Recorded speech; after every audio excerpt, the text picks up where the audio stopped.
So hi friends, இன்றைக்கி நம்ம ஒரு டெய்லி vlog தான் பார்க்க போகிறோம். ஸோ இங்கே வந்து நான் சிக்கன் வச்சுருக்கேன்.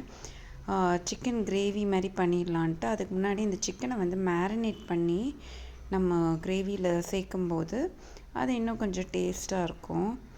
ஸோ அதனால் கொஞ்சம் சில்லி பவுடர், மஞ்சத்தூள், கொரியாண்டர் பவுடர் இதெல்லாம் சேர்த்து நான் போட்டிருக்கேன். இஞ்சி பூண்டு பேஸ்ட்டு. ஸோ இதை நம்ம மிக்ஸ் பண்ணி கொஞ்சம் ஊற விட்டுட்டோன்னா நமக்கு மசாலாவோட சேர்க்குறப்பே அந்த ஃப்ளேவர் இன்னும் கூட நல்லா டீப்பாக இறங்கியிருக்கும்.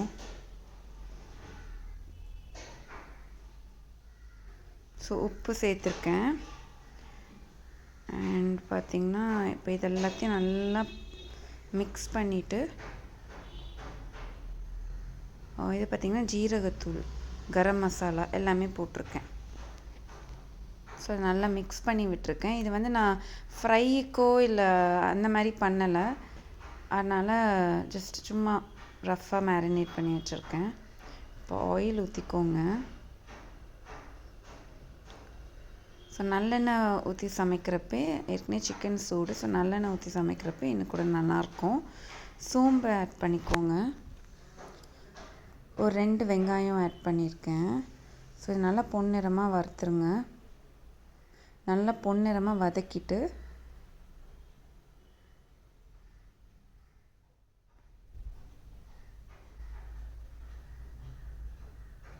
இப்போ அதே சம அளவுக்கு 2 தக்காளி ஆட் பண்ணியிருக்கேன். உப்பு கொஞ்சம் ஆட் பண்ணிக்கோங்க. ஸோ தட் சீக்கிரம் வந்து உங்களுக்கு இந்த தக்காளி வந்து வெந்துடும்.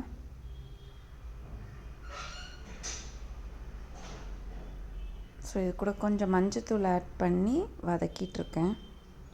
ஸோ எப்போவுமே நம்ம மூடி வச்சு தக்காளியை வதக்கணுன்னா இன்னும் கூட கொஞ்சம் ஃபாஸ்ட்டாக வதங்கிடும்.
அந்த கோகோனட்டோட இது வேண்டாம் அப்படின்ட்டு நான் ஜஸ்ட் கம்மியாக தான் ஆட் பண்ணியிருக்கேன்.